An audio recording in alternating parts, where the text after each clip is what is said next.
이거 우리 엄마 거랑 똑같아요. 허름한 해장국집 구석에서 해장국을 먹던 재벌회장의 숟가락이 쨍그랑 소리를 내며 그릇 위에 떨어졌습니다. 5살 여자아이가 남자의 정장 가슴 포켓을 손가락으로 콕콕 찍으며 자기 손수건을 활짝 펼쳐 보였습니다. 넝쿨 문양, 그리고 이니셜 J, W. 이 세상에서 이 자수를 놓을 수 있는 사람은 단 한 명뿐이었습니다. 바로 5년 전 불륜 누명을 쓰고 쫓겨난 아내였습니다. 오늘의 사연 시작합니다. 오늘도 함께 해주셔서 감사합니다. 구독과 좋아요를 눌러주시면 여러분에게 행운이 가득 찾아올 거예요. 오늘 하루도 행복하고 기쁜 일만 가득하시길 바랍니다. 세상 모든 사연을 정성스레 녹여내서 전하는 꼬부기네입니다. 저희 영상은 실화 바탕의 재구성 또는 창작된 시나리오를 바탕으로 제작되었으며 시각적인 몰입감을 위해 AI 생성 이미지를 활용했습니다. 따뜻한 마음으로 시청해 주시면 감사하겠습니다. 북항 앞 골목은 소금기 머금은 바람이 낮게 깔리는 곳이었습니다. 페인트가 벗겨진 간판 아래 김이 자욱한 해장국집 유리문을 강진욱이 밀어 열었습니다. 수행원 3명이 뒤따르려 하자 진욱이 손을 들어 제지했습니다. 거기 딱 서 있어. 한 발짝도 들어오지 마. 짧은 한마디에 수행원들이 일제히 멈춰 섰습니다. 진욱은 구겨진 10,000원짜리 몇 장을 주머니에 넣고 홀로 식당 안으로 들어섰습니다.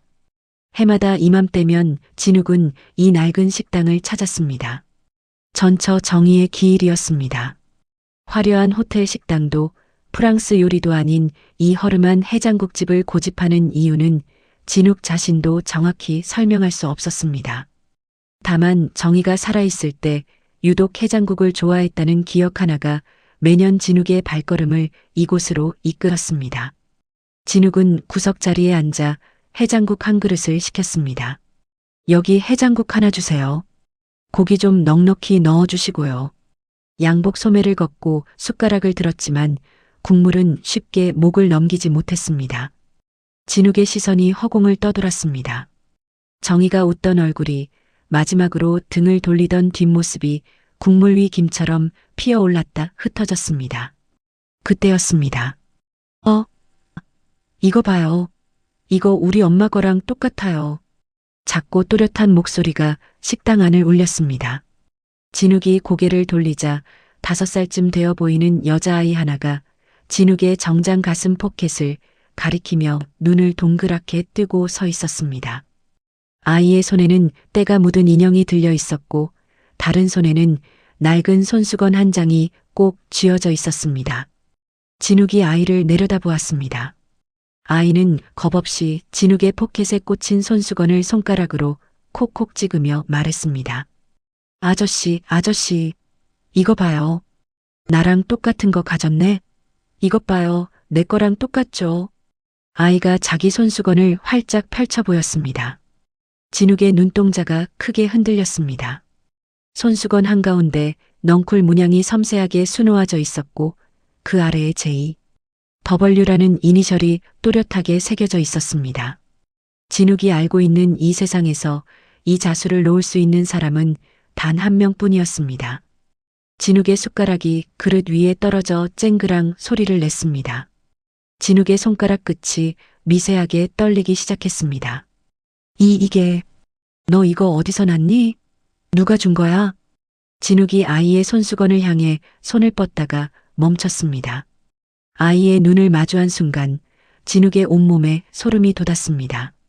맑고 깊은 눈동자, 살짝 올라간 눈꼬리, 웃을 때 한쪽만 깊어지는 보조개. 정이었습니다. 죽은 아내의 얼굴이 5살 아이의 모습으로 진욱을 올려다보고 있었습니다. 서아야, 이 녀석이 정말 손님 식사하시는데 그러면 못 써. 이리 안 와? 주방에서 허리를 굽힌 할머니가 헐레벌떡 뛰어나왔습니다. 할머니는 서아의 어깨를 잡아 뒤로 물리며 진욱에게 연신 고개를 숙였습니다. 아이고, 죄송합니다, 손님. 애가 숫기가 없어야 하는데 너무 설쳐돼서. 서아야, 어서 들어가서 인형놀이나 해. 아니 할머니, 진짜라니까요. 엄마가 밤마다 한 땀 한 땀 만들어준 그 손수건이랑 똑같단 말이에요. 서아가 입을 삐죽 내밀며 할머니의 손을 뿌리쳤습니다. 진욱은 의자에서 일어서지도 앉아있지도 못한 채 어정쩡한 자세로 굳어 있었습니다. 진욱의 입술이 바르르 떨렸습니다. 이 아이 엄마가 대체 누굽니까? 진욱의 목소리가 낮게 가라앉았습니다. 할머니는 진욱의 표정에서 심상치 않은 기운을 느꼈는지 서아를 등 뒤로 감추며 한 발 물러섰습니다. 아니 손님, 갑자기 남해의 엄마는 왜 찾으시고 그러신데요? 이 손수건, 이 자수를 놓은 사람이 누구냐고 묻고 있잖아요. 진욱의 눈이 할머니를 똑바로 관통했습니다. 할머니의 얼굴에 복잡한 그림자가 스쳤습니다. 할머니는 한참을 망설이다 서아를 주방 안으로 들여보낸 뒤 진욱의 맞은편에 천천히 앉았습니다. 서아 엄마는요? 이름이 이정이라고 했어요. 참 참한 아가씨였는데. 진욱의 두 주먹이 무릎 위에서 돌처럼 굳었습니다. 벌써 1년 됐네요. 작년 이맘때 암으로 하늘 날아갔어요. 이 좁은 주방에서 설거지하고 국 끓이면서 서아 하나 보고 버티더니 결국 병마를 못 이기고 그렇게 가버렸네. 할머니의 목소리가 잦아들었습니다. 진욱은 한마디도 하지 못했습니다. 숨을 쉬는 것조차 잊은 듯 미동 없이 할머니를 바라보았습니다. 세상 천지에 그런 고생이 없었어요. 혼자 배가 이만해서 찾아왔는데 병원비가 없어서 이름도 없는 작은 의원에서 애를 겨우 낳았지 뭐예요. 큰 병원은 가보지도 못했어요. 무슨 힘 있는 집안에서 손을 썼는지 정이 이름만 대면 다들 고개를 절레절레 흔들더라고요. 할머니가 앞치마 끝을 움켜쥐며 말을 이었습니다. 정이가 여기 처음 왔을 때 비가 억수같이 쏟아지는데 만상 몸으로 갈 데가 없다고 울더라고요. 할머니, 저 일만 시켜주세요. 밥만 먹여주시면 뭐든 할게요 하는데 내 가슴이 미어져서 그냥 보낼 수가 있어야지. 그래서 주방 옆방 내주고 같이 살기 시작한 거예요. 진욱의 턱 근육이 단단하게 경직되었습니다.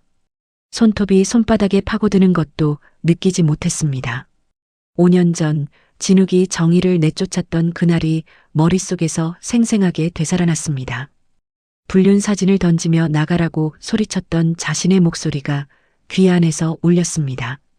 정의가 아니라고, 자기는 그런 적 없다고 두 손을 모아 빌었던 그 얼굴이 눈앞에 떠올랐습니다. 진욱은 그 손을 뿌리쳤습니다. 진욱의 눈시울이 벌겋게 달아올랐습니다.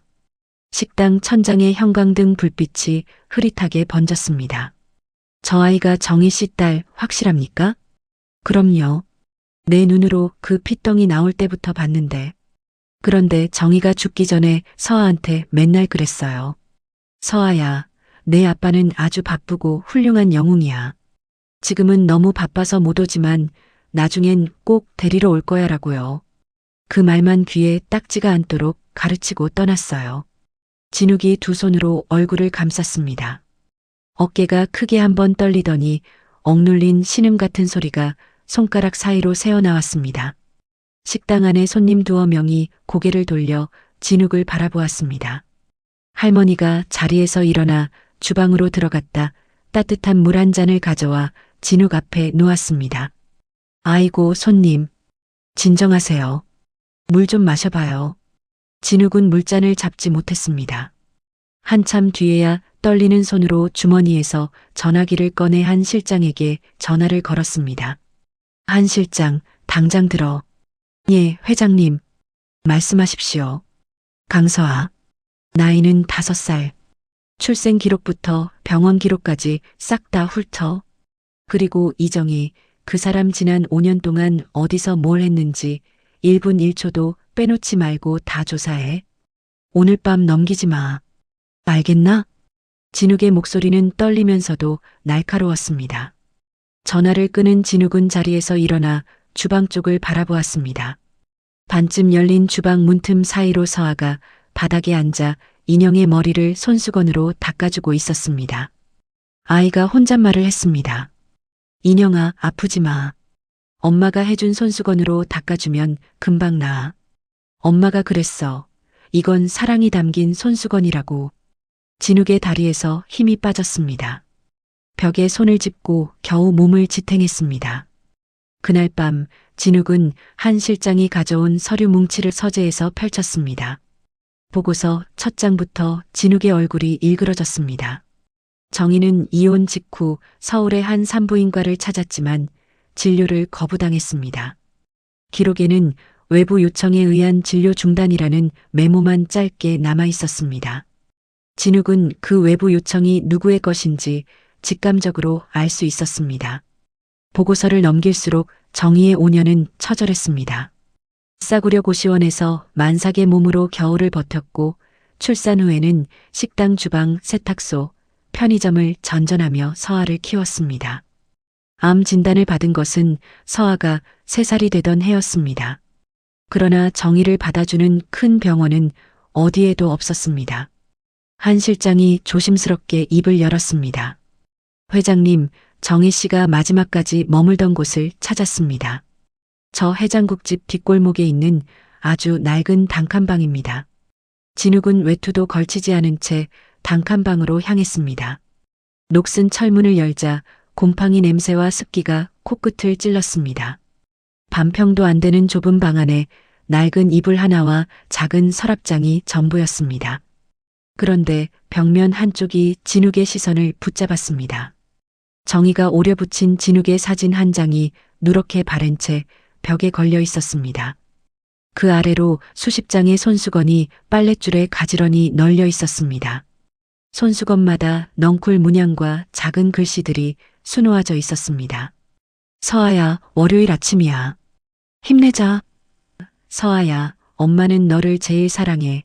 우리 서아, 아빠는 세상에서 제일 멋진 영웅이야. 진욱의 무릎이 꺾였습니다. 차가운 시멘트 바닥에 무릎을 꿇은 채 손수건 한 장을 집어들었습니다. 실밥이 고르지 못한 곳이 있었습니다. 아팠던 거였습니다. 손이 떨려서 바늘을 제대로 잡지 못했을 정희의 모습이 진욱의 머릿속에 선명하게 그려졌습니다. 서랍장 안에서 작은 공책이 나왔습니다. 정희의 일기장이었습니다. 진욱은 떨리는 손으로 페이지를 넘겼습니다. 오늘은 우리 아기가 처음 발길질을 했습니다. 진욱 씨를 꼭 닮은 아이가 태어날 것 같아요.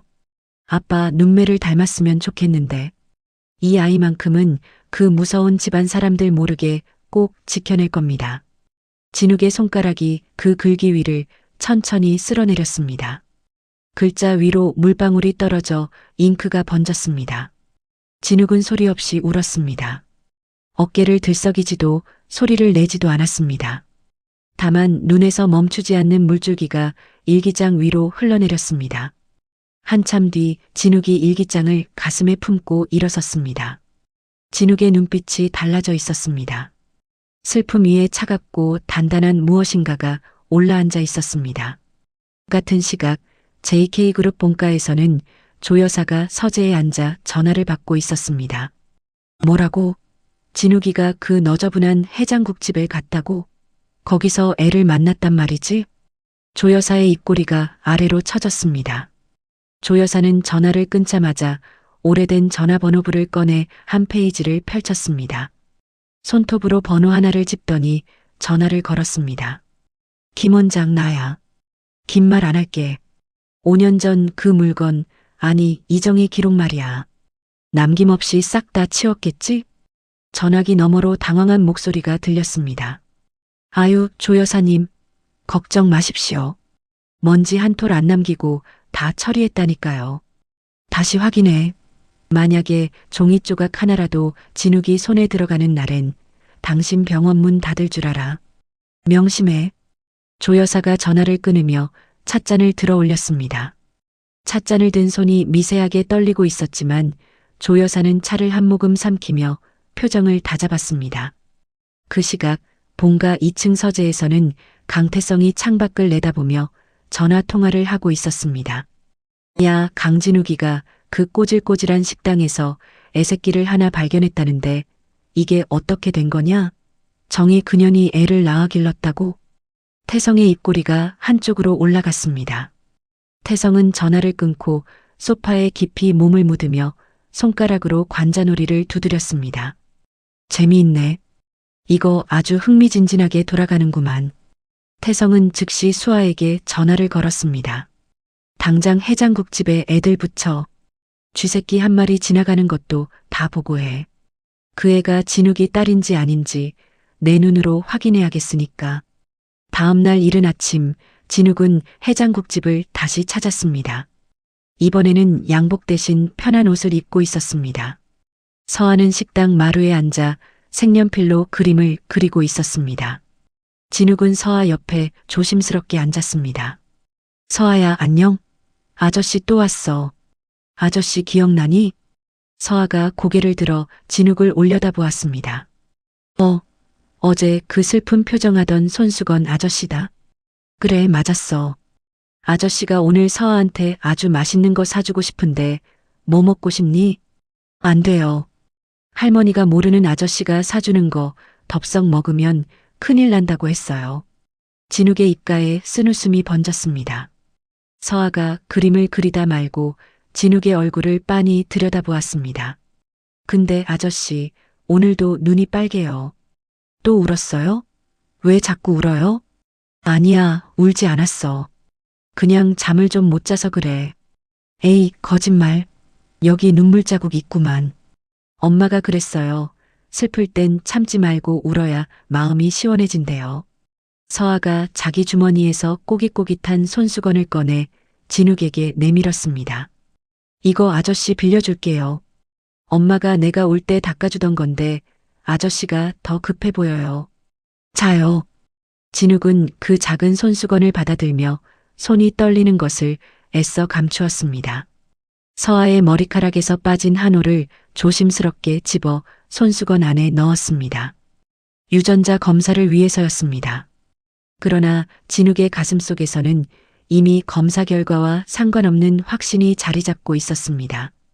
이 아이는 정희의 아이이고 자신의 아이였습니다. 그날 밤부터 진욱은 잠을 이루지 못했습니다. 서재 소파에 앉아 5년 전 그날을 끊임없이 되짚었습니다. 태성이 건넨 사진을 왜 의심하지 않았는지, 정희의 말을 왜 단 한 번도 믿어주지 않았는지. 진욱은 두 손으로 머리를 감싸쥐고 소파 등받이에 머리를 부딪혔습니다. 다음 날 오전 10시 유전자 검사소에서 전화가 왔습니다. 강진욱 회장님 되십니까? 검사 결과가 막 나왔습니다. 친자 확률 99.9%입니다. 축하드립니다. 진욱은 전화를 끊자마자 신발도 제대로 신지 못한 채 현관을 뛰쳐나갔습니다. 해장국집까지 차를 몰아달리는 동안 진욱의 손은 핸들 위에서 계속 떨렸습니다. 식당 문을 열어젖히자 서아가 마루에서 인형놀이를 하고 있었습니다. 진욱이 서아 앞에 무릎을 꿇었습니다. 아이를 두 팔로 조심스럽게 그러나 단단히 안았습니다. 서아는 갑작스러운 포옹에 몸을 뻣뻣하게 굳혔다가 진욱의 가슴에서 나는 포근한 냄새를 맡더니 사르르 힘을 풀었습니다. 작은 손이 진욱의 등을 토닥토닥 두드렸습니다. 아저씨, 또 울어요? 괜찮아요. 내가 있잖아요. 뚝 하세요. 진욱이 서아의 귓가에 입술을 대고 속삭였습니다. 미안하다. 아빠가 너무 늦게 와서 정말 미안해, 서아야. 서아는 왜 이 낯선 아저씨가 자꾸 아빠라고 하는지 알 수 없었지만 엄마가 가르쳐준 대로 등을 토닥이는 것을 멈추지 않았습니다. 할머니가 주방 문 앞에서 앞치마로 눈물을 훔치며 두 사람을 지켜보았습니다. 진욱은 서아를 안은 채 할머니에게 물었습니다. 정희가 마지막에 저한테 남긴 말은 없었나요? 할머니가 코를 훌쩍이며 대답했습니다. 정희가 그랬어요. 서아 아빠는 세상에서 제일 바쁜 영웅이라 지금은 못 오지만 언젠가 꼭 멋지게 나타나서 서아를 데려갈 거라고. 그때까지 아빠 미워하지 말고 건강하게만 있으라고 유언처럼 말했어요. 진욱의 이마가 서아의 작은 어깨 위에 닿았습니다. 목 안쪽에서 끓어오르는 울음을 삼키느라 진욱의 온몸이 부들부들 떨렸습니다. 그날 오후 진욱은 정희의 유골함이 안치된 납골당을 찾았습니다. 서아의 손을 잡고 유골함 앞에 나란히 섰습니다. 진욱은 유골함 위에 손을 얹고 낮은 목소리로 말했습니다. 정희야, 나왔다. 너무 늦었지? 정말 미안해. 이제 내가 서아 지킬게. 다시는 너처럼 아프게 안 할게. 하늘에서 지켜봐줘. 서아가 유골함을 올려다보며 해맑게 말했습니다. 엄마, 나 아빠 만났어. 엄마가 말한 그 영웅 아빠가 진짜 왔어. 진욱은 서아의 손을 꽉 쥐었습니다. 납골당을 나서는 진욱의 눈빛에는 더 이상 눈물이 없었습니다. 대신 검은 불꽃 같은 것이 타오르고 있었습니다. 진욱은 서아를 차에 태우고 JK그룹 저택으로 향했습니다. 저택 정문에 도착하자 경호원 2명이 차 앞을 막아섰습니다. 회장님, 죄송합니다. 조 여사님께서 사전 승인 없는 사람은 절대 들이지 말라고 명하셨습니다. 진욱이 차에서 내려 서아를 번쩍 안아 올렸습니다. 진욱은 경호원들의 눈을 하나하나 쏘아보며 서늘하게 말했습니다. 잘 들어. 이 아이는 강서하다. 내 딸이고 이 JK그룹의 유일한 상속자야. 내 집 내가 들어가겠다는데 누가 막아? 당장 길 터. 경호원들이 진욱의 무서운 눈빛에 압도되어 양옆으로 허겁지겁 물러났습니다. 진욱은 서아를 안은 채 저택 현관문을 쾅 열어젖혔습니다. 거실 소파에 앉아 차를 마시던 조 여사와 태성이 소스라치게 놀라며 고개를 돌렸습니다. 조 여사의 찻잔이 접시 위에서 덜덜 소리를 냈습니다. 태성은 꼬고 있던 다리를 풀며 얼굴이 하얗게 질렸습니다. 진욱은 서아를 바닥에 내려놓고 양복 안주머니에서 종이 한 장을 꺼냈습니다. 유전자 검사 결과지였습니다. 진욱은 결과지를 조 여사와 태성의 코앞에서 펼쳐 보인 뒤 보란듯이 쫙쫙 찢어 그들 발치에 던졌습니다. 이런 종이 조각 없어도 이 아이가 내 딸인 거 내가 압니다. 그리고 어머니, 당신도 이미 알고 계시잖아요. 종이 조각이 조 여사의 무릎 위로 눈송이처럼 흩날렸습니다. 조 여사는 입술을 부르르 떨었지만 아무 말도 하지 못했습니다. 태성이 주먹을 불끈 쥐며 자리에서 벌떡 일어났습니다. 아니, 진우가, 이게 무슨... 서아는 낯선 집의 높은 천장과 번쩍거리는 조명을 보며 진욱의 바짓가랑이를 꼭 잡고 숨었습니다. 진욱이 서아의 머리를 부드럽게 쓰다듬으며 말했습니다. 서아야, 겁내지 마. 여기가 아빠 집이야. 이제부터 여기서 아빠랑 행복하게 사는 거야. 알았지? 서아가 고개를 갸웃하며 진욱을 올려다보았습니다. 아저씨가 진짜 내 아빠예요? 영웅 아빠? 진욱의 눈시울이 다시 뜨거워졌지만 이번에는 꾹 참았습니다. 진욱은 서아의 눈높이에 맞춰 무릎을 꿇고 아이의 작은 두 손을 소중하게 맞잡았습니다. 그래, 서아야. 아빠야. 아빠가 이제 평생 서아 곁에 있을게. 다음 날 아침 진욱은 저택 1층 대식당에 고용인 전원을 비상 소집했습니다. 집사부터 정원사까지 20명 남짓한 인원이 긴 식탁 양옆으로 군대처럼 도열했습니다. 진욱은 서아를 한 팔로 든든하게 안은 채 식탁 상석에 서서 서슬퍼런 눈빛으로 자중을 후쳤습니다. 오늘부터 이 아이는 내 딸 강서아다. JK그룹의 정식 후계자로 대우해라. 만약 이 아이에게 손톱만큼이라도 불경한 일이 생긴다면 그 즉시 이 집을 나가야 할 사람은 서아가 아니라 바로 여러분이라는 걸 명심해. 고용인들 사이로 벌집을 쑤신 듯 웅성거림이 퍼졌습니다. 집사가 서둘러 허리를 굽히며 대답했습니다. 네, 회장님. 명심하겠습니다. 2층 복도 끝에서 이 광경을 지켜보던 조 여사의 입술이 대바람처럼 튀어나왔습니다. 조 여사는 복도 난간을 부서져라 움켜쥐고 있다가 획 돌아설 때 시녀에게 쏘아붙였습니다. 아침상 차려라. 내가 직접 내려가서 얼굴 좀 봐야겠다. 잠시 후 긴 식탁 위에 진수성찬이 차려졌습니다. 진욱이 서아 손을 잡고 들어서자 조 여사는 벌써 상석에 앉아 숟가락을 들고 있었습니다. 진욱은 서아가 앉을 의자를 찾았지만 어찌된 일인지 서아 자리에 있어야 할 의자가 감쪽같이 사라지고 없었습니다. 식탁 위에도 서아 몫의 밥그릇 하나 보이지 않았습니다.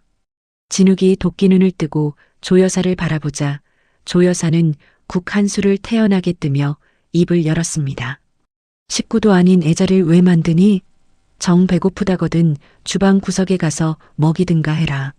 서아가 겁에 질려 진욱의 바짓가랑이를 꼭 쥐고 기어들어가는 목소리로 말했습니다. 아빠, 나 그냥 저기 아줌마들 있는 데서 먹을까? 할머니네 식당에서도 맨날 주방에서 먹었어. 진욱의 턱근육이 불끈 솟았습니다. 진욱은 대꾸도 없이 자기 의자를 드르륵 당겨 앉더니 서아를 번쩍 들어 제 무릎 위에 앉혔습니다. 그러고는 자기 밥그릇과 수저를 서아 손에 쥐어주었습니다. 먹어라, 서아야. 여기가 바로 내 자리다. 조 여사의 숟가락이 그릇에 부딪히며 쨍그랑 소리를 냈습니다. 조 여사가 눈을 부릅떴지만 진욱은 눈길 한 번 주지 않았습니다.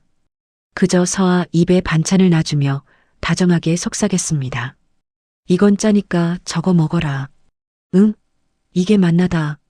아빠도 먹어야지. 아빤 안 먹어도 배부르다. 우리 딸 많이 먹어. 조 여사가 숟가락을 탁 내려놓으며 자리에서 일어났습니다. 씩씩거리며 나가는 조 여사의 등 뒤로 진욱의 목소리가 천둥처럼 깔렸습니다. 어머니, 내일 아침에도 서아 자리가 없으면 이 식탁 자체를 치워버리겠습니다. 조 여사는 대답 없이 문을 쾅 닫고 나갔습니다. 문고리를 잡은 조 여사의 손등에 핏줄이 허옇게 돋았습니다. 그날 오후 진욱이 사무실에서 서류를 보는데 태성이가 노크도 없이 문을 벌컥 열고 들어왔습니다. 태성은 소파에 앉지도 않고 서류 봉투 하나를 책상 위에 툭 던졌습니다. 형님, 바쁜 건 아는데 이건 좀 보셔야겠어. 제정신 차리시라고 가져온 거야. 봉투 안에는 또 다른 유전자 검사지가 들어 있었습니다. 결과는 친자 불일치. 태성이 책상 모서리에 걸터 앉아 기분 나쁜 미소를 지었습니다. 내가 따로 알아봤지. 형님이 귀신에 홀려서 판단력이 흐려진 것 같아서 말이야. 이 사회에서 이 가짜 딸내미 소문나면 형님 체면이 어찌 되겠어? 주식값 똥감 되는 건 시간 문제라고. 진욱은 서류를 훑어보더니 아무렇지도 않게 태성에게 다시 밀어주었습니다. 진욱의 눈엔 흔들림 하나 없었습니다. 태성아, 내가 어디 가서 이딴 가짜 종이를 만들어 왔는지 몰라도 내 딸 지우는 건 꿈도 꾸지 마라. 이거 들고 신문에 내든 이사회에 뿌리든 내 마음대로 해. 대신 그 다음에 내가 내 목줄을 어떻게 죄지는 각오 단단히 해야 할 거다. 태성의 얼굴에서 웃음기가 싹 사라졌습니다. 태성은 이를 갈며 방을 나갔습니다. 같은 시각 저택 안에서 서하는 인형을 안고 넓은 복도를 이리저리 돌아다니고 있었습니다.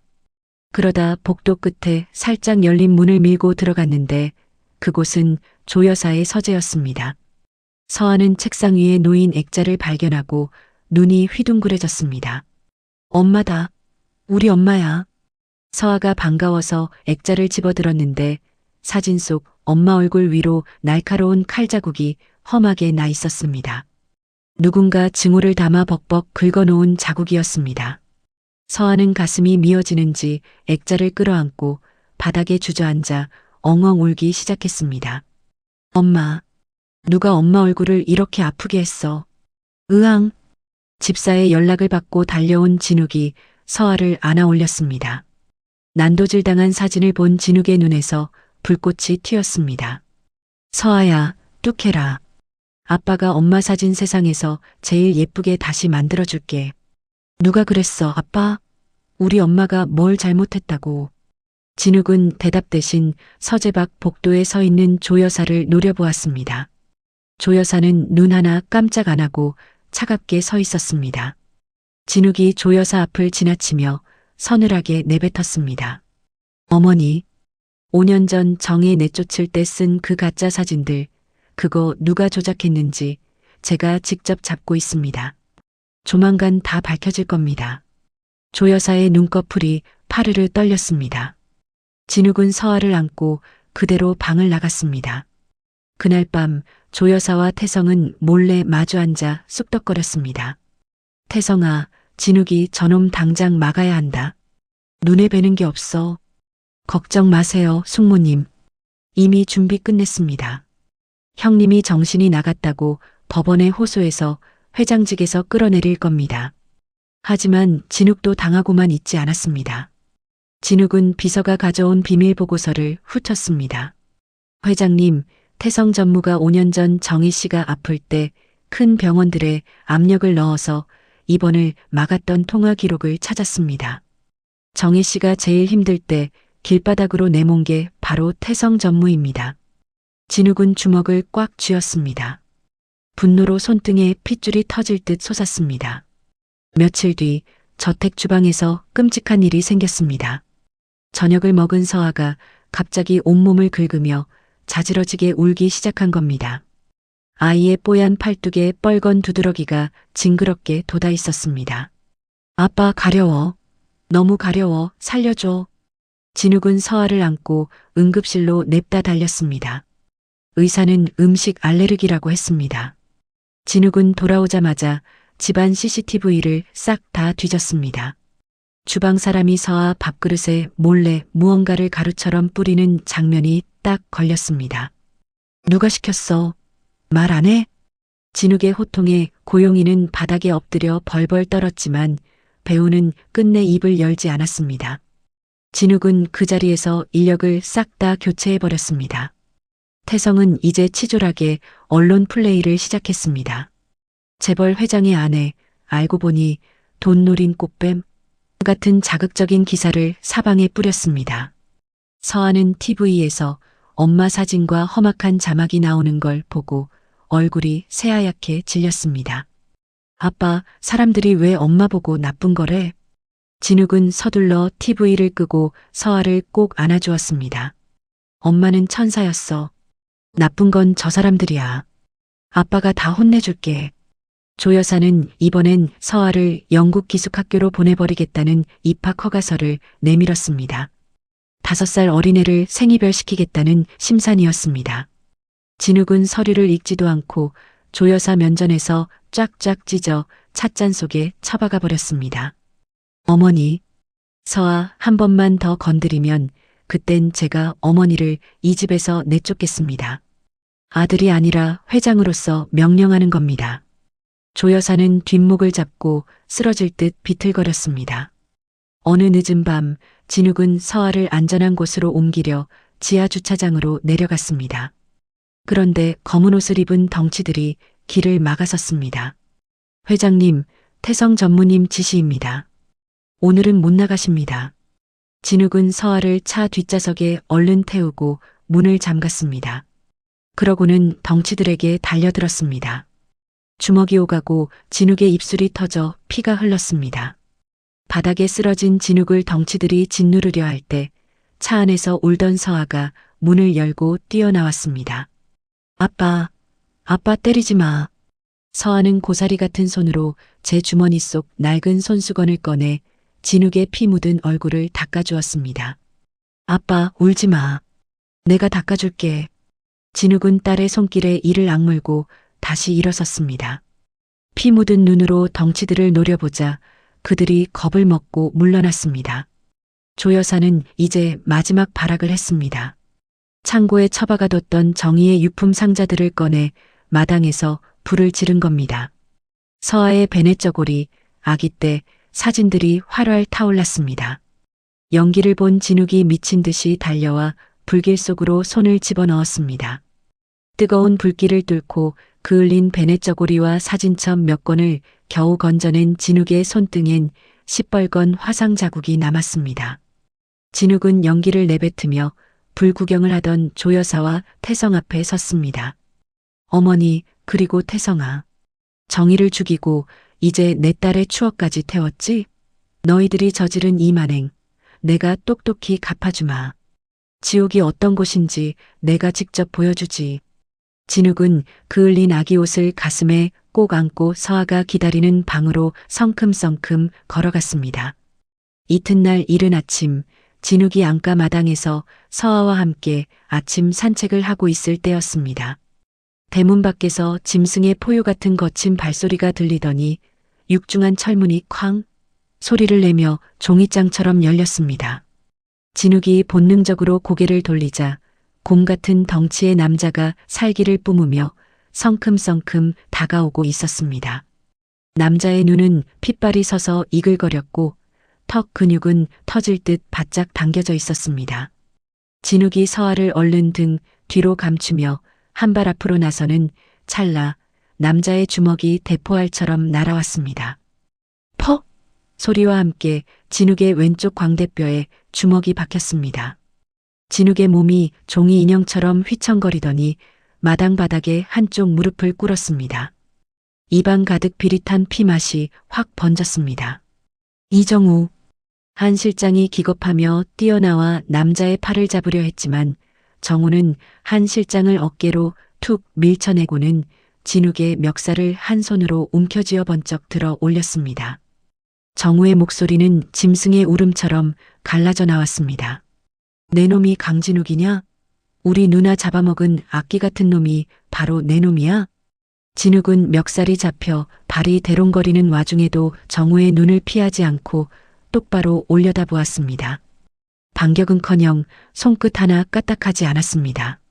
정우의 눈 속의 일렁이는 분노보다 더 깊은 뼈를 깎는 듯한 슬픔을 보았기 때문입니다. 우리 누나가 어떻게 죽었는지 내 놈이 알기나 해? 그 차가운 주방 바닥에서 설거지하다 쓰러져서 말 한마디 못 남기고 갔어. 너 같은 놈이 재벌 회장이랍시고 따뜻한 밥 처먹고 있을 때 우리 누나는 해장국집 싱크대 앞에서 피를 토하며 죽어갔단 말이다. 정우가 진욱을 사정없이 흔들 때마다 진욱의 머리가 무력하게 앞뒤로 꺾였습니다. 터진 입술에서 피가 뚝뚝 떨어져 값비싼 셔츠를 적셨지만 진욱은 그 손을 뿌리치지 않았습니다. 그때였습니다. 아빠. 서아가 울먹이며 진욱에게 달려왔습니다. 서아는 고사리 손으로 정우의 바짓가랑이를 필사적으로 잡아당기며 소리쳤습니다. 아저씨, 우리 아빠 때리지 마요. 나쁜 아저씨야. 정우의 거대한 주먹이 허공에서 딱 멈췄습니다. 정우가 천천히 고개를 내려 서아를 바라보았습니다. 그 순간 정우의 눈동자가 지진이라도 난 듯 크게 흔들렸습니다.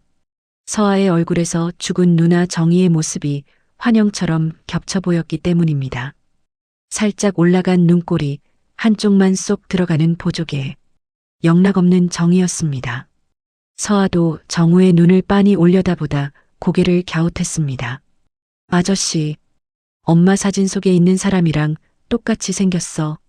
엄마 동생이에요? 우리 삼촌이야? 정우의 손에서 스르르 힘이 빠졌습니다. 진욱의 멱살을 놓고 한 발 물러선 정우가 서아를 멍하니 내려다보았습니다. 정우의 두터운 입술이 파르르 떨렸습니다. 누나. 정희 누나랑 어쩜 이렇게. 정우가 그대로 무릎을 꿇고 서아와 눈높이를 맞췄습니다. 서아가 정우의 거친 볼에 작은 손을 갖다 대며 말했습니다. 아저씨 왜 울어? 나도 엄마 보고 싶을 때 맨날 우는데. 울지 마요. 정우는 대답 대신 고개를 푹 숙이고 이를 악물며 어깨를 들썩였습니다. 군 복무 중이라 누나가 쫓겨나는 줄도 모르고 지켜주지 못했다는 부채감이 5년 동안 그의 심장을 칼로 베어왔습니다. 제대하고 누나를 찾았을 땐 이미 차가운 비석뿐이었습니다. 해장국집 할머니에게 누나의 비참한 마지막을 전해 들은 정우는 오로지 복수 하나만 생각하며 진욱을 죽이러 온 것이었습니다. 진욱이 비틀거리며 일어나 입가에 피를 닦으며 말했습니다. 이정우 씨, 분이 안 풀리면 더 때려도 됩니다. 당신은 나를 죽일 권리가 있는 사람이니까요.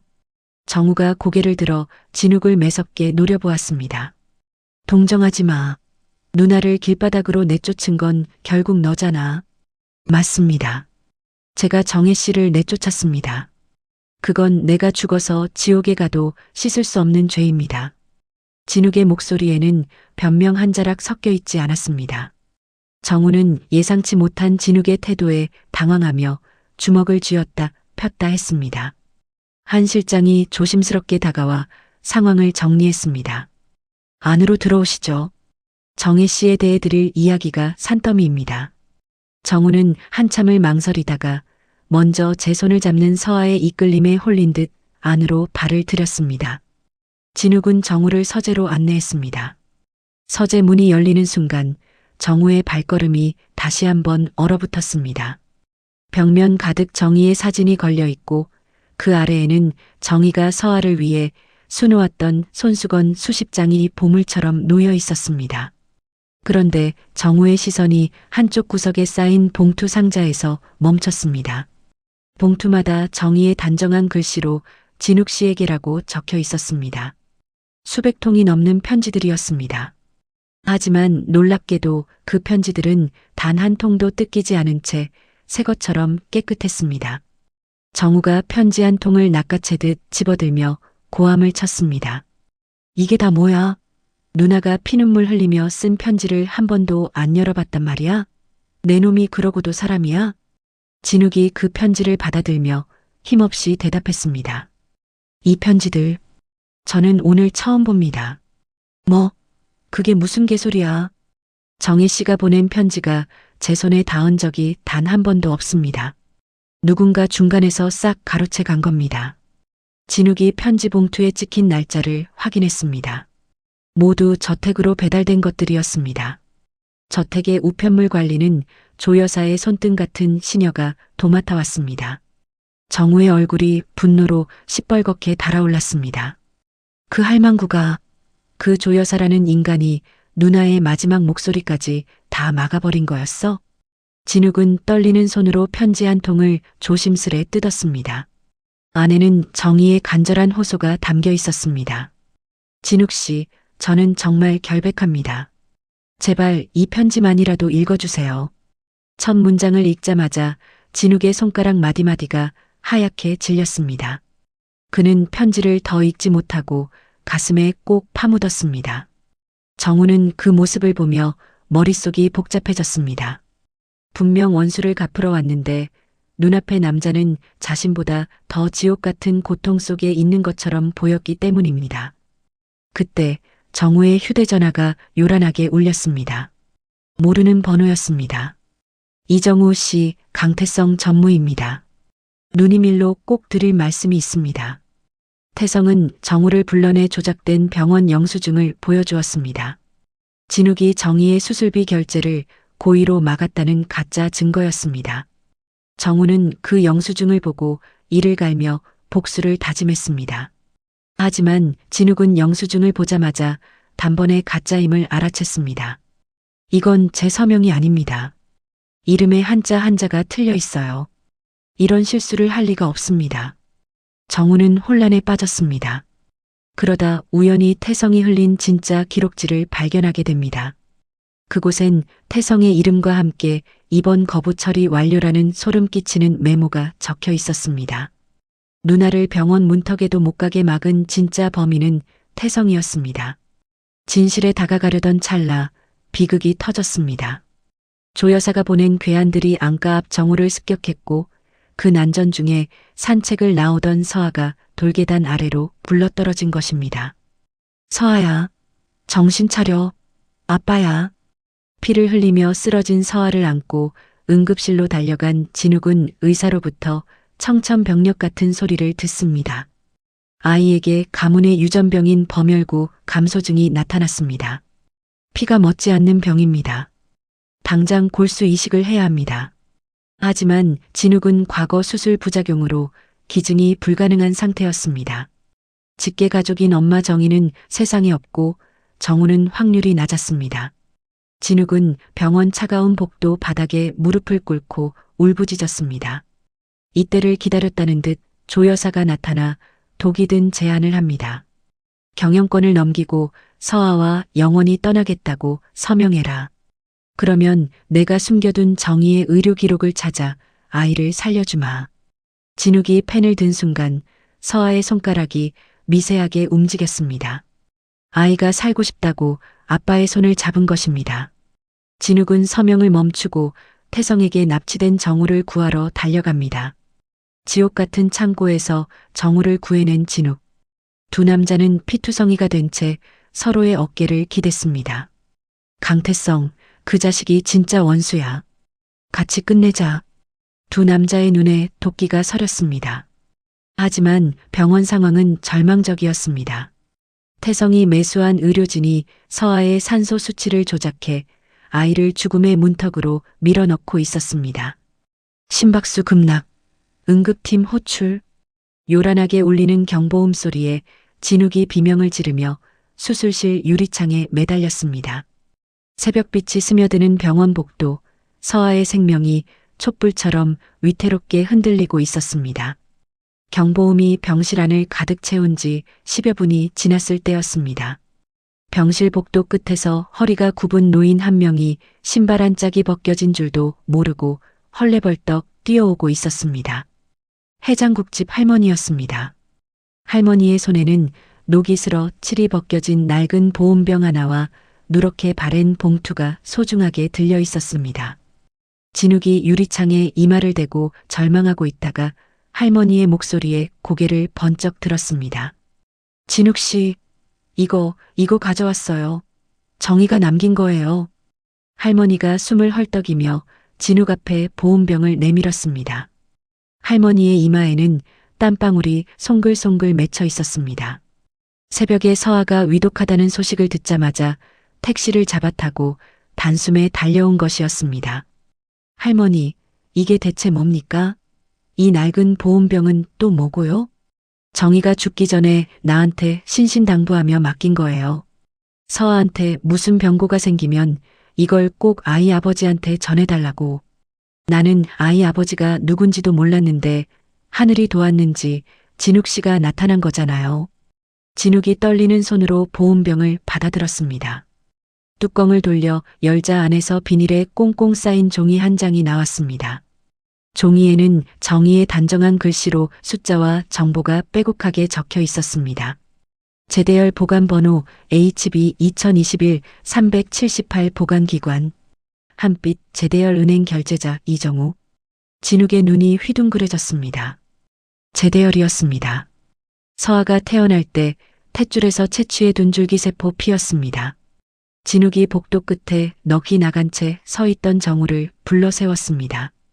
이정우 씨, 이 결제자 이름이 당신인데 이게 대체 어떻게 된 일입니까?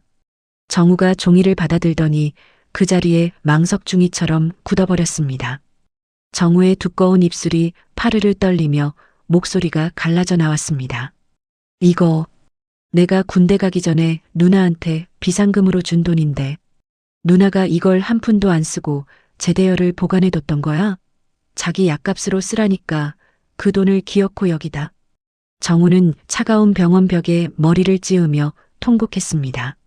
정희는 자신이 죽어가면서도 서아가 가문의 유전병을 물려받을까봐 제 한 몸 돌보는 대신 딸의 목숨줄을 미리 준비해 둔 것이었습니다.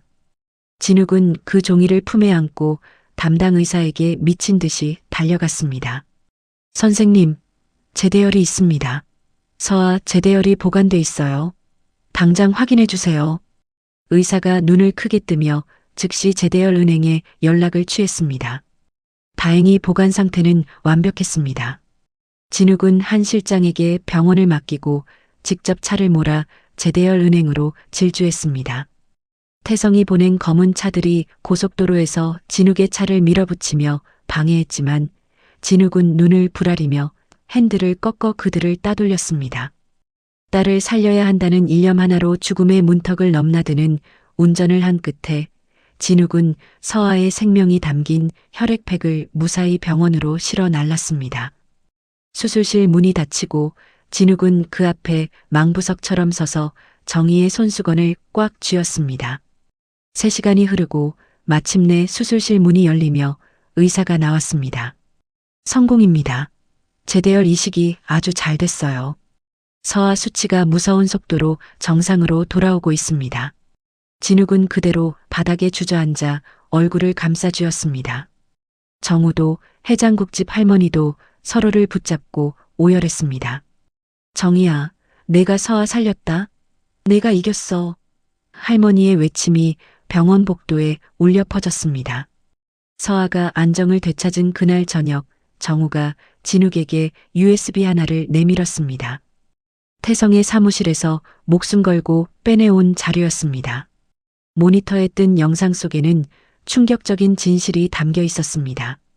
어두운 병실, 정희가 잠든 사이 누군가 산소호흡기 수치를 조작하는 장면이 찍혀 있었습니다. 그리고 그 배후에는 태성이 있었습니다. 태성? 이 짐승 같은 놈이 감히. 진욱의 눈에서 시뻘건 불꽃이 튀었습니다. 이제 반격의 시간이었습니다. 진욱은 5년 전 사건을 조사했던 노영사로부터 조 여사가 직접 현장을 지휘했다는 녹취록까지 확보했습니다. 진욱은 한 실장에게 엄중히 명령했습니다. 당장 검찰에 넘겨. 조 여사랑 태성 단 한 명도 빠져나가지 못하게 올감해. 내 아내를 죽인 대가가 얼마나 처절한지 뼈저리게 느끼게 해주지. 진욱의 반격은 매서웠습니다.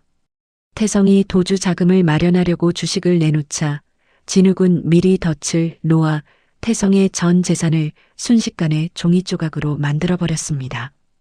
태성이 은신처로 도망쳤지만 진욱은 경찰과 함께 그를 막아섰습니다. 강태성, 이게 내 마지막이다.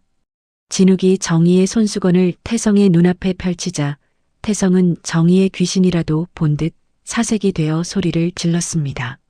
내가 했어. 내가 죽였다고. 그러니까 그 손수건 좀 치워. 태성의 추악한 자백은 진욱의 소형 카메라에 고스란히 담겨 전국으로 송출되었습니다. 다음 날 아침 JK그룹 대저택에는 수사관들이 들이닥쳤습니다. 수갑이 채워져 끌려나가는 조 여사를 보며 진욱은 차갑게 외면했습니다. 조 여사가 내 아들이 나한테 이럴 수 있느냐며 악을 썼지만 진욱은 오직 서아의 방을 향해 걸어갔습니다.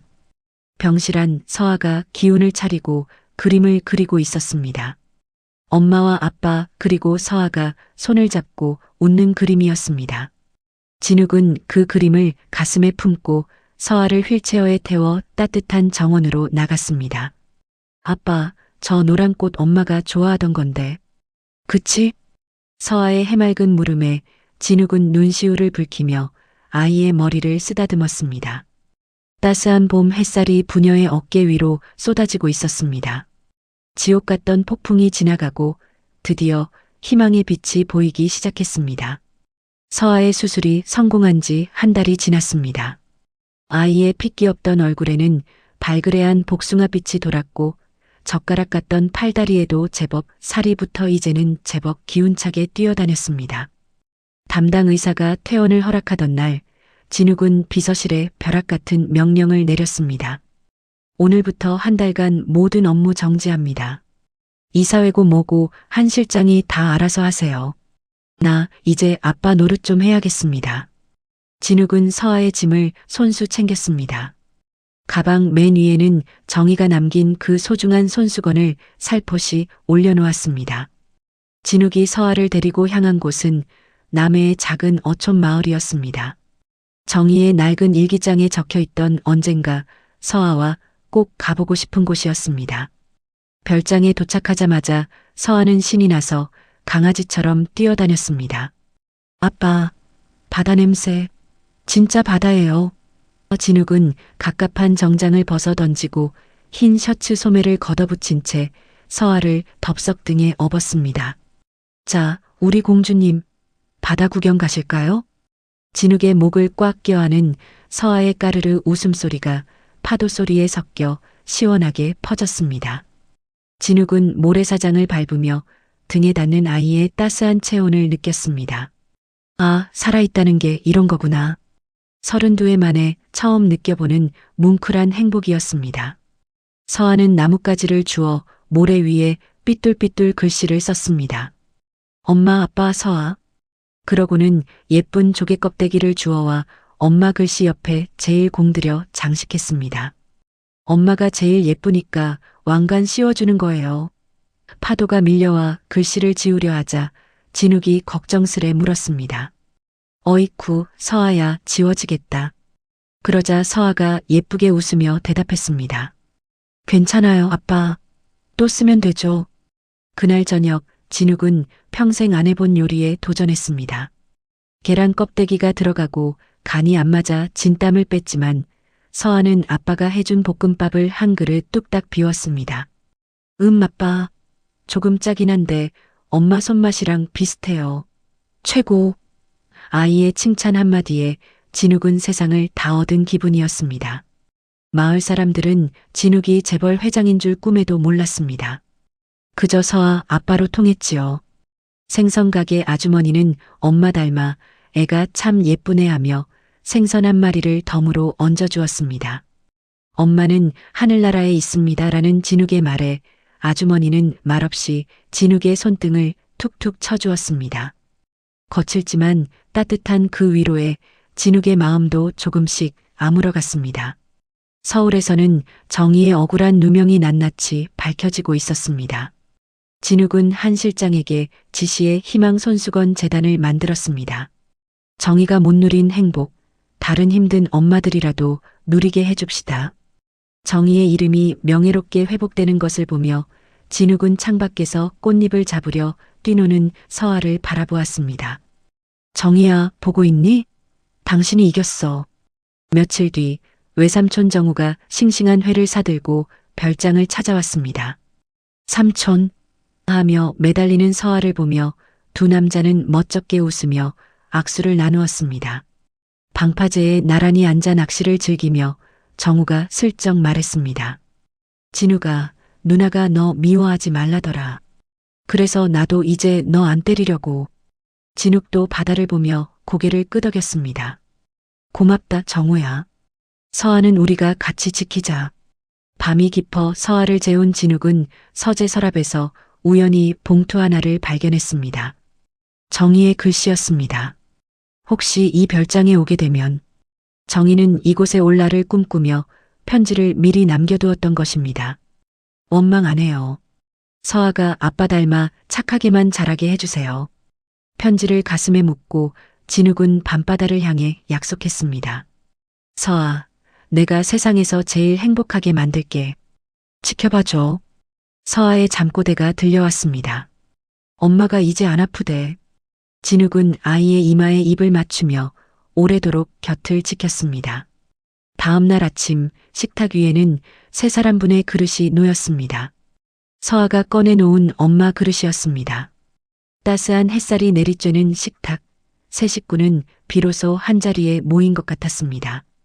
하지만 평화로운 산책길, 진욱의 휴대폰으로 의문의 영상 메시지가 도착했습니다. 태성이 감옥에 가기 전 보낸 마지막 독화살이었습니다. 형님, 정의가 어떻게 죽었는지 똑똑히 봐. 영상 속 잔인한 진실 앞에 진욱의 얼굴이 하얗게 질렸습니다. 서아가 걱정스레 아빠 손을 잡았지만 진욱의 손은 이미 얼음장처럼 차가워져 있었습니다.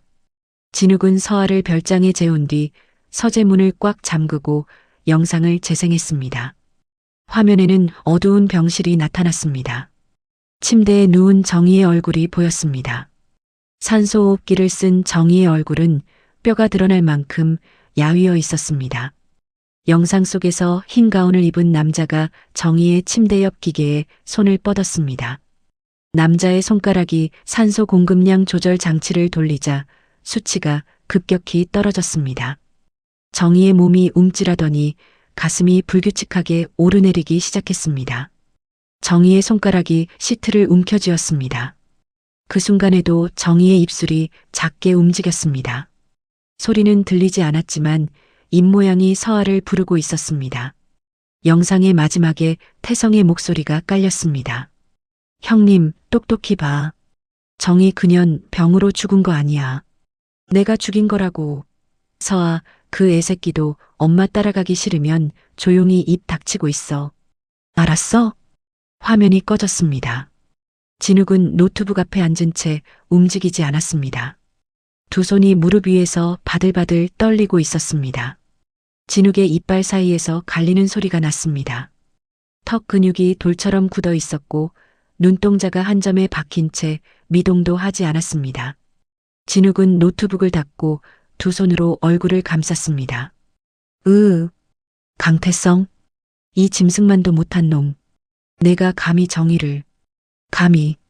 손가락 사이로 숨을 들이마시는 소리가 거칠게 새어나왔습니다. 한참 뒤 진욱이 손을 내리고 자리에서 일어섰습니다. 진욱의 눈에 눈물은 없었습니다. 대신 어둡고 날카로운 것이 눈 안에 자리 잡고 있었습니다. 진욱이 서아의 방으로 걸어갔습니다. 방문을 열자 서아가 이불을 걷어차고 엎드려 자고 있었습니다. 진욱은 이불을 다시 덮어주며 서아의 이마를 손등으로 확인했습니다. 열은 없었습니다. 그런데 서아의 목 뒤에 작은 붉은 반점이 보였습니다. 진욱의 미간이 좁아졌습니다. 반점 옆으로 2개의 점이 더 돋아나 있었습니다. 한 달 전 수술 부위 근처였습니다. 진욱은 즉시 담당 의사에게 전화를 걸었습니다. 선생님, 큰일 났습니다. 서아 목 뒤에 시뻘건 반점이 막 올라오고 있어요. 이거 대체 뭡니까? 아니, 회장님. 사진 좀 찍어서 바로 보내주세요. 진욱이 사진을 전송하자 의사가 잠시 침묵하다 말했습니다. 이거 심상치 않습니다. 급성 감염 초기 증상 같아요. 지체 말고 당장 병원으로 튀어오세요. 빨리요. 진욱은 잠든 서아를 안아 올려 차 뒷좌석에 태우고 남해를 떠났습니다. 새벽 고속도로를 달리는 진욱의 손이 핸들 위에서 하얗게 질려 있었습니다. 백미러로 서아의 얼굴을 확인할 때마다 서아의 볼이 조금씩 붉어지는 것이 보였습니다. 열이 오르기 시작한 것이었습니다. 병원에 도착하자 의료진이 서아를 곧바로 검사실로 데려갔습니다. 2시간 뒤 담당 의사가 진욱을 찾아왔습니다. 의사의 표정이 어두웠습니다. 회장님, 드릴 말씀이 없습니다. 감염 경로를 확인해 보니 서아한테 놓은 약이 오염됐습니다. 뭐라고요? 아니, 병원 약이 어떻게 오염이 됩니까? 여기가 구멍가게예요? 죄송합니다. 이건 사고가 아니라 고의예요. 누군가 작정하고 약에다 못된 짓을 한 독극물이 검출됐습니다. 진욱의 주먹이 쥐어졌습니다. 태성이 도주 전에 병원 내부 인력을 매수해 서아의 약품에 손을 댄 것이었습니다. 그래서요. 우리 서아 살릴 수 있는 겁니까? 없는 겁니까? 특수항생제만 있으면 됩니다. 그런데 이 약이 워낙 귀해서 지금 재고가 없어요. 본사에서 긴급으로 가져와야 합니다. 진욱은 즉시 한 실장에게 전화를 걸었습니다. 한 실장, 당장 서아 항생제 구해와. 무슨 수를 써서라도 수단 방법 가리지 말고 가져오라고. 보안 철저히 하고. 한 실장이 제약사와 연결해 항생제 수송 차량을 출발시켰습니다.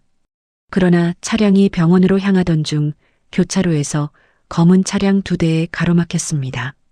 검은 차량에서 내린 남자들이 수송 차량 운전석 문을 열고 운전사를 끌어내린 뒤 항생제가 든 냉장 상자를 탈취해 사라졌습니다. 한 실장이 진욱에게 보고했습니다. 회장님, 면목 없습니다. 수송 차량이 털렸습니다. 강태성 그놈들이 약을 가로채 갔습니다. 진욱의 이마에 핏줄이 섰습니다. 진욱은 주먹으로 병원 벽을 내리쳤습니다. 강태성, 이 악랄한 놈, 기어코 내 딸 목숨까지 가지고 노는구나. 손등 피부가 갈라져 피가 배었지만 진욱은 느끼지 못했습니다. 같은 시각 병원 정문 앞이 소란스러워졌습니다. 태성이 사주한 가짜 시위대 수십 명이 플래카드를 들고 병원 출입구를 막아서고 있었습니다. 재벌 아들만 귀한 자식이냐? 특혜 입원 당장 중단하라. 돈 없는 서민들은 죽으라는 거냐? 라는 문구가 적힌 플래카드였습니다. 시위대가 출입구를 점거하며 의료진의 이동을 물리적으로 방해했습니다. 서아에게 투여할 응급약품을 들고 나오던 간호사가 시위대에 밀려 약품 상자를 바닥에 떨어뜨렸습니다. 진욱은 한 실장에게 지시했습니다. 한 실장, 당장 경찰 불러서 저놈들 다 치워버려. 그리고 강태성 그 쥐새끼 어디 숨었는지 샅샅이 뒤져. 병원 문 꽁꽁 걸어 잠그고 개미 한 마리 못 들어오게 해. 알겠습니다, 회장님. 서아의 상태는 시간이 갈수록 나빠졌습니다. 열이 39도를 넘어섰고 서아의 의식이 흐려지기 시작했습니다. 의사가 진욱에게 말했습니다. 회장님, 시간이 없습니다. 6시간 안에 약 안 들어가면 서아, 양, 정말 위험해집니다. 진욱은 서아의 병실 의자에 앉아 아이의 손을 잡고 있었습니다. 서아의 손이 뜨거웠습니다. 이마에 맺힌 땀방울을 손수건으로 닦아주며 진욱이 속삭였습니다. 서아야, 아빠 봐. 우리 딸 조금만 참아. 아빠가 가서 약 꼭 가져올게. 아빠 믿지? 그때 진욱의 전화기가 울렸습니다. 태성이었습니다. 여보세요, 형님? 우리 조카님 열이 펄펄 끓는다며? 아이고, 불쌍해서 어쩌나. 그 항생제 여기 내 손에 있는데? 진욱의 손에 힘이 들어갔습니다. 강태성, 너 지금 어디야? 당장 말해. 화내지 마, 형님. 약 받고 싶으면 조건이 있어. 내 목숨이랑 바꿔야지. 어때? 지금 당장 내가 말하는 곳으로 혼자 튀어와. 조금이라도 늦으면 이 약 바닥에 다 쏟아버릴 거니까. 진욱은 전화를 끊지 않은 채 서아의 얼굴을 바라보았습니다. 서아의 눈꺼풀이 힘없이 떨리고 있었습니다. 진욱은 전화기에 대고 말했습니다. 장소대. 지금 바로 간다. 전화가 끊겼습니다. 잠시 뒤 문자 메시지가 도착했습니다. 도심 외곽의 폐공장 주소였습니다. 정우가 진욱을 막아섰습니다. 안 돼. 혼자 가면 죽으러 가는 거야. 내가 갈 테니까 넌 여기 있어. 진욱이 고개를 저었습니다. 아니요, 정우 씨. 이건 내가 끝내야 할 일이에요. 정이 지키지 못한 못난 남편이 딸이라도 살려야지. 내 목숨값으로 서아 살릴 수 있다면 난 10번도 더 죽을 수 있어요. 그래도 저놈들이 순순히 약줄 놈들이야? 함정이라고. 진욱은 양복 안쪽에 소형 카메라를 부착하며 말했습니다. 걱정 마요. 서아한테 꼭 돌아오겠다고 약속했으니까. 나 절대 안 죽습니다. 진욱은 한 실장에게 카메라의 실시간 전송 경로를 검찰 상황실에 연결하라고 지시한 뒤 병원을 나섰습니다. 정우는 진욱의 뒷모습을 지켜보다 한 실장에게 말했습니다. 난 여기서 병원 지킬게요. 저쪽 놈들이 또 무슨 짓을 할지 모르니까. 한 실장이 고개를 끄덕였습니다. 진욱이 폐공장에 도착한 것은 밤 11시였습니다. 공장은 10년 넘게 버려진 곳이었습니다. 깨진 유리창 사이로 바람이 불어와 녹슨 철골이 삐걱거렸습니다. 바닥에 기름때와 먼지가 뒤섞여 있었고 공기 중에 쇠냄새와 가스냄새가 섞여 코를 찔렀습니다. 진욱이 공장 안으로 들어서자 어둠 속에서 형광등 하나가 찌지직 소리를 내며 켜졌습니다. 공장 한가운데 의자 하나가 놓여 있었고 그 옆에 태성이 서 있었습니다. 태성의 손에는 냉장 상자가 들려 있었습니다. 항생제가 든 상자였습니다. 태성의 얼굴은 한 달 전과 달랐습니다. 수염이 거칠게 자라 있었고 눈 아래가 검게 내려앉아 있었습니다. 그러나 눈동자에는 광기에 가까운 빛이 어려 있었습니다. 어서 와, 형님. 딸 자식 살리겠다고 여기까지 오다니 참 눈물겨운 부성이네. 태성아, 장난은 여기까지다. 당장 그 약 내놔. 급하긴. 그 전에 이거 한번 들어보고 시작하자고. 태성이 주머니에서 휴대폰을 꺼내 재생 버튼을 눌렀습니다. 정희의 목소리가 흘러나왔습니다. 거칠고 끊어지는 숨소리 사이로 정희가 말하고 있었습니다. 서아야, 우리 딸, 엄마가 끝까지 못 지켜줘서 미안해. 사랑해. 진욱의 온몸이 굳었습니다. 정희의 마지막 순간에 녹음된 것이었습니다. 정희가 죽어가면서도 서아의 이름을 부르고 있었습니다. 진욱의 손이 떨렸습니다. 주먹을 쥐어도 떨림이 멈추지 않았습니다. 태성이 휴대폰을 끄며 비웃었습니다. 어때? 아주 감동적이지? 죽어가면서도 애새끼 이름만 부르더라고. 근데 형님 이름은 눈 씻고 찾아봐도 안 나오대? 참 불쌍한 사랑이네. 진욱의 눈이 충혈되었습니다. 숨이 거칠어졌습니다. 온몸에 핏줄이 부풀어 오르는 것 같았습니다. 그러나 진욱은 주머니 속에서 정희의 손수건을 꽉 쥐었습니다. 손수건의 자수실이 손바닥에 파고들었습니다. 그 감촉이 진욱의 정신을 붙잡았습니다. 진욱은 이를 악물고 이성을 유지했습니다. 진욱의 양복 안쪽에 부착된 소형 카메라가 태성의 얼굴을 정확히 향하고 있었습니다. 강태성, 똑바로 말해. 정희 죽인 거 내 놈이 시킨 짓 맞지? 그래. 내가 했다. 정희 그년 호흡기 떼버리라고 내가 시켰어. 왜? 쫓겨났으면 죽은 듯이 살 것이지. 어디서 감히 살아남아서 내 곁으로 오려고 해? 꼴 보기 싫어서 내가 죽여버렸어. 태성이 냉장 상자를 바닥에 내려놓으며 한 발 다가왔습니다. 그리고 서아 약에 독 탄 것도 나야. 병원 간호사 하나 구슬리는 게 뭐 그리 어렵겠어? 돈이면 다 되는데. 진욱의 턱이 꽉 물렸습니다. 카메라는 태성의 자백을 한마디도 빠뜨리지 않고 촬영하고 있었습니다. 검찰 상황실에서 실시간으로 영상을 수신하고 있었습니다. 그때 멀리서 경찰 사이렌 소리가 들려왔습니다. 태성의 표정이 변했습니다. 광기에 찬 눈이 공포로 바뀌었습니다. 태성이 뒤를 돌아보더니 벽에 설치된 장치를 향해 뛰었습니다. 가스배관에 연결된 폭발 스위치였습니다. 에라이, 다 같이 죽자. 혼자는 안 죽어. 태성의 손이 스위치에 닿으려는 순간 진욱이 몸을 날렸습니다. 진욱의 어깨가 태성의 옆구리에 쾅 하고 부딪혔습니다. 두 사람이 바닥을 구르며 뒤엉켰습니다. 태성이 진욱의 목을 잡았고 진욱이 태성의 손목을 비틀었습니다. 바닥의 기름과 먼지 위에서 두 남자가 뒤엉켜 구르며 격렬하게 부딪혔습니다. 태성이 한 손을 뻗어 스위치를 향해 기어갔습니다. 진욱이 태성의 발목을 잡아 끌어당겼습니다. 안 돼. 서아 약은 안 된다고. 태성이 뒤돌아 진욱의 얼굴에 주먹을 날렸습니다. 진욱의 코에서 피가 터졌지만 진욱은 태성의 팔을 놓지 않았습니다. 그 순간 가스배관 하나에서 불꽃이 튀었습니다. 낡은 배관이 난투 중에 부서지며 가스가 새어나온 것이었습니다. 불꽃이 가스에 닿자 화강하는 폭발이 일어났습니다. 공장 한쪽 벽이 무너지며 화염이 치솟았습니다. 진욱은 폭발의 충격에 바닥으로 내동댕이 쳐졌습니다. 귀가 먹먹해지고 시야가 뿌옇게 변했습니다. 무너진 잔해 사이에서 태성이 다리가 끼인 채 바닥에 쓰러져 있었습니다. 태성이 살려달라며 진욱에게 손을 뻗었지만 폭발음에 묻혀 들리지 않았습니다. 진욱은 바닥에서 기어가 냉장 상자를 찾았습니다. 상자는 폭발에서 조금 떨어진 곳에 있었습니다. 진욱이 상자를 잡아 가슴에 꼭 품었습니다.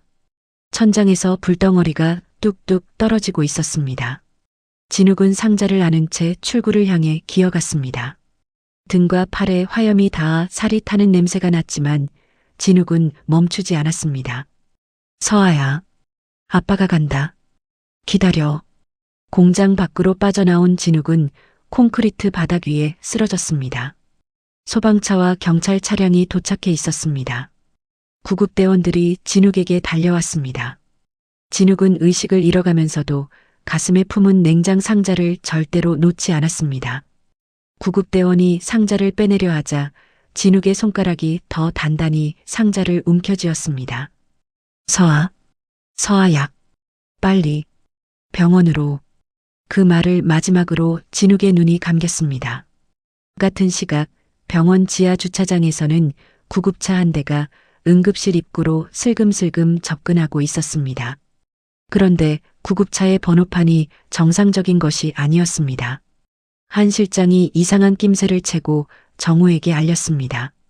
정우 씨, 저 차 이상해요. 번호판이 가짜 같습니다.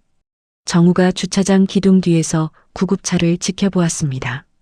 구급차에서 내린 남자 3명이 간호사 복장을 하고 있었지만 움직임이 영 어설펐습니다. 한 명이 주머니에서 무전기를 꺼내 쑥덕거렸습니다. 야, 그 애새끼 방이 몇 호야? 빨리 빼내서 튀어야 돼. 정우의 눈이 좁아졌습니다. 서아를 빼돌리려는 가짜 구급대원들이었습니다. 정우가 기둥 뒤에서 벼락같이 뛰쳐나왔습니다. 첫 번째 남자의 턱에 주먹이 꽂혔고 남자가 뒤로 낮아빠졌습니다. 두 번째 남자가 정우에게 달려들었지만 정우는 남자의 팔을 잡아 비틀어 바닥에 꽂아버렸습니다. 세 번째 남자가 도망치려 했지만 한 실장이 미리 불러둔 경비원들에게 붙잡혔습니다. 정우가 쓰러진 남자의 멱살을 잡아 올리며 으르렁거렸습니다.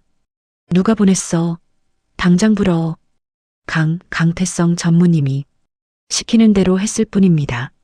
정우가 남자를 바닥에 내팽개치며 경비원들에게 말했습니다. 경찰 올 때까지 이 새끼들 꼼짝 못하게 묶어놔요. 정우는 엘리베이터를 타고 서아의 병실로 올라갔습니다. 서아는 산소 마스크를 쓴 채 열에 시달리며 잠들어 있었습니다. 정우는 병실 입구에 의자를 놓고 앉아 팔짱을 꼈습니다. 어디 올 테면 와봐라. 내 눈에 흙이 들어가기 전엔 누구도 못 지나간다. 새벽 3시 구급차가 병원 응급실에 도착했습니다. 들것 위에 실린 진욱은 의식이 없었습니다. 얼굴과 팔 등에 화상을 입은 채 전신이 그을음으로 뒤덮여 있었습니다. 그러나 진욱의 가슴 위에는 냉장 상자가 찰떡같이 올려져 있었습니다. 구급대원이 상자를 의료진에게 전달하며 말했습니다. 환자분이 의식을 잃으면서도 이 상자만큼은 죽어도 안 놓으시더라고요. 정말 대단한 아빠입니다. 의료진이 상자를 열자 항생제 앰플이 온전한 상태로 보관되어 있었습니다. 서아의 병실 창밖으로 폐공장 방향에서 검은 연기가 하늘로 치솟고 있었습니다. 연기가 새벽 어둠 속에서 천천히 퍼져나갔습니다. 서아가 잠결에 고개를 돌리며 작은 목소리로 중얼거렸습니다. 아빠, 아빠. 서아의 감긴 눈꺼풀 사이로 투명한 눈물 한 방울이 베개 위에 툭 떨어졌습니다.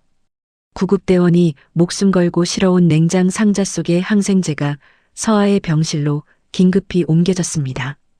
의료진은 앰플을 확인하자마자 서아의 가느다란 정맥에 주사를 놓기 시작했습니다.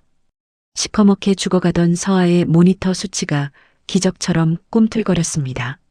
40도에 육박하던 불덩이 같은 체온이 서서히 떨어졌고 쌕쌕거리던 거친 숨소리가 조금씩 고르게 잡혀갔습니다. 선생님, 열이 내려요. 우리 서아 열이 내려요. 병실 문 앞을 지키던 정우가 자리를 박차고 일어나 소리쳤습니다. 담당 의사가 땀을 닦으며 긴 안도의 한숨을 내쉬었습니다. 고비는 넘겼습니다. 항생제가 제대로 듣고 있어요. 이제 서아 양 살 수 있습니다. 그 소리에 정우는 벽을 타고 스르르 주저앉았습니다. 두 손으로 얼굴을 감싸 쥔 채 어깨를 들썩이며 참았던 울음을 터뜨렸습니다. 누나, 고마워, 정말 고마워. 같은 시각 중환자실에 누운 진욱은 온몸에 붕대를 감은 채 사경을 헤매고 있었습니다. 정신은 없었지만 진욱의 오른손가락은 쉬지 않고 허공에 무언가를 쓰고 있었습니다. 곁을 지키던 한 실장이 눈물을 삼키며 진욱의 손에 펜과 종이를 쥐어주었습니다. 떨리는 손끝이 종이 위에 남긴 글자는 딱 2글자, 서아였습니다. 회장님, 서아 괜찮습니다. 약 들어갔고 이제 살았습니다. 한 실장의 목소리에 진욱의 손가락이 그제야 멈췄습니다. 붕대 사이로 보일 듯 말 듯 희미한 미소가 번지더니 진욱은 깊은 잠에 빠져들었습니다. 지옥 같던 밤이 지나고 드디어 희망의 아침이 밝아오고 있었습니다. 폐공장에서 다리가 으스러진 채 끌려나온 태성은 병원 침대에 수갑이 채워졌습니다. 그가 정의를 죽이고 서아까지 해치려 했던 잔인한 자백 영상은 이미 전국에 생중계되어 온 나라가 발칵 뒤집혔습니다. 정우는 태성의 똘마니들을 낱낱이 추적해 잡아들였고 돈에 눈이 멀어 정의의 호흡기를 건드렸던 간호사까지 찾아내 무릎을 꿇렸습니다. 누나한테 가서 빌어. 내 죄가 얼마나 무거운지 똑똑히 기억하라고. 구치소에 갇힌 조 여사는 자신이 애지중지 키운 태성이 처음부터 자신을 이용하고 버리려 했다는 사실을 알고 큰 충격에 빠졌습니다. 내가 사람을 잘못 봐도 한참 잘못 봤구나. 조 여사는 뒤늦은 참회의 눈물을 흘리며 자신이 가진 모든 재산을 서아의 재단에 기부하겠다는 서류에 도장을 찍었습니다. 내가 가진 건 이제 이 빈 껍데기뿐이구나. 조 여사의 목소리는 낙엽처럼 힘없이 바스러졌습니다. 일주일 뒤 기적처럼 의식을 되찾은 진욱은 붕대투성이 몸으로 서아를 마주했습니다. 서아는 아빠의 붕대 위에 노란 꽃송이들을 정성껏 그려주었습니다. 아빠 엄마가 아플 때 내가 꼭 그려주면 웃었어. 아빠도 이거 보고 얼른 나아. 서아의 작은 손길에 진욱의 눈시울이 뜨거워졌습니다. 그래, 우리 딸. 아빠 팔이 꽃밭이 됐네. 정말 예쁘다. 법정의 심판은 엄중했습니다. 휠체어를 타고 법정에 선 진욱은 당당하게 태성과 조 여사의 죄를 물었습니다. 저자들은 사람의 목숨을 벌레처럼 여겼습니다. 법의 무서움을 보여주십시오. 재판장은 태성에게 무기징역을, 조 여사에게 징역 15년을 선고했습니다. 방청석에 앉은 정우는 누나의 영정사진을 품에 안고 누나, 이제 편히 쉬어라고 속삭였습니다. 퇴원하는 날 진욱은 자신을 살려준 소방대원과 의사들에게 허리를 굽혀 인사했습니다. 그러고는 해장국집 할머니를 찾아갔습니다. 할머니, 서아랑 정이 지켜주셔서 고맙습니다. 할머니는 서아를 품에 안고 정이가 하늘에서 춤을 추겠네라며 기뻐했습니다. 진욱은 저택 한편에 정의의 손수건들을 전시한 작은 기념관을 만들었습니다. 이제 정의의 손수건은 슬픔의 증거가 아니라 세상에서 가장 아름다운 사랑의 기록이 되었습니다. 서아는 아빠 손을 잡고 엄마의 나무를 찾아갔습니다. 서아가 직접 수놓은 이름표를 나뭇가지에 걸어주자 시원한 바람이 불어와 나뭇잎을 흔들었습니다.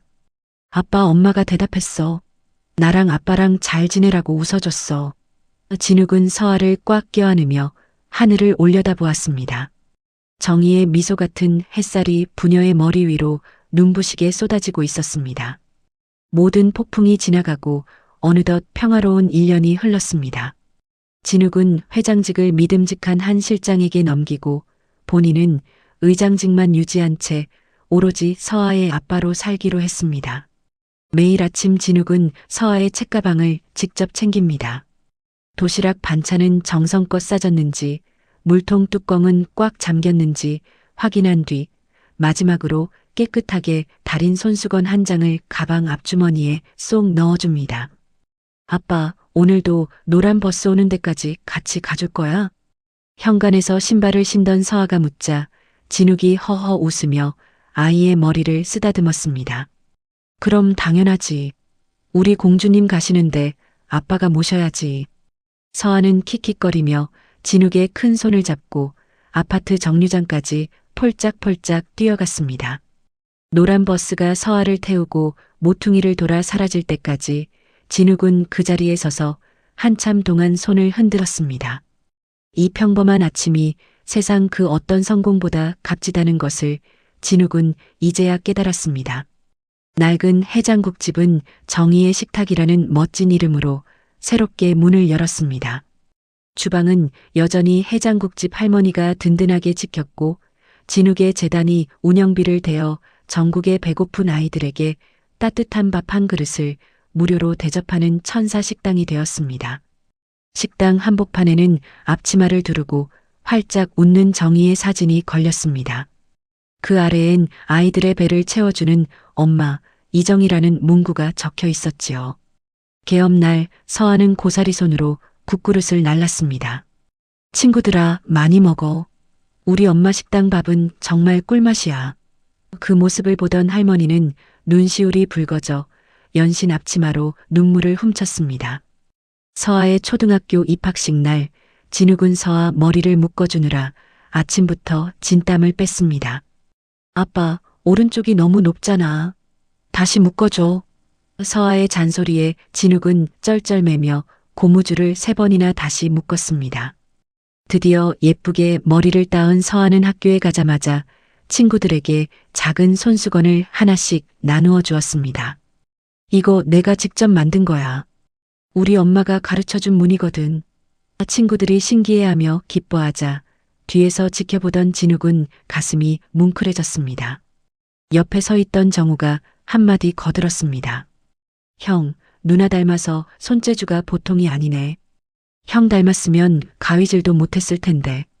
두 남자는 서로를 보며 껄껄 웃었습니다.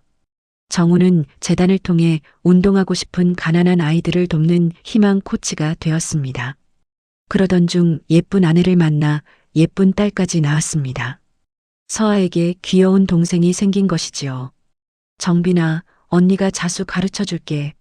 하며 아기를 안아주는 서아를 보며 저택에는 비로소 사람 사는 냄새가 가득 찼습니다. 조 여사는 구치소에서 지병이 깊어져 마지막 임종을 맞이했습니다. 진욱은 차마 발길이 떨어지지 않았지만 서아가 건넨 그림 한 장을 들고 어머니를 찾았습니다. 그림 속엔 하늘나라에서 손을 흔드는 할머니의 모습과 함께 속죄를 잊지 마세요라는 서아의 글씨가 적혀 있었습니다. 조 여사는 그 그림을 가슴에 품고 정희에게 미안하다고 전해다오. 라는 말을 남긴 채 눈을 감았습니다. 한편 교도소 독방에 갇힌 태성도 벽을 보며 하루하루 시들어갔습니다. 무기징역을 선고받은 그는 이제야 정희 씨, 미안합니다라는 뒤늦은 한마디를 내뱉으며 어깨를 떨었습니다.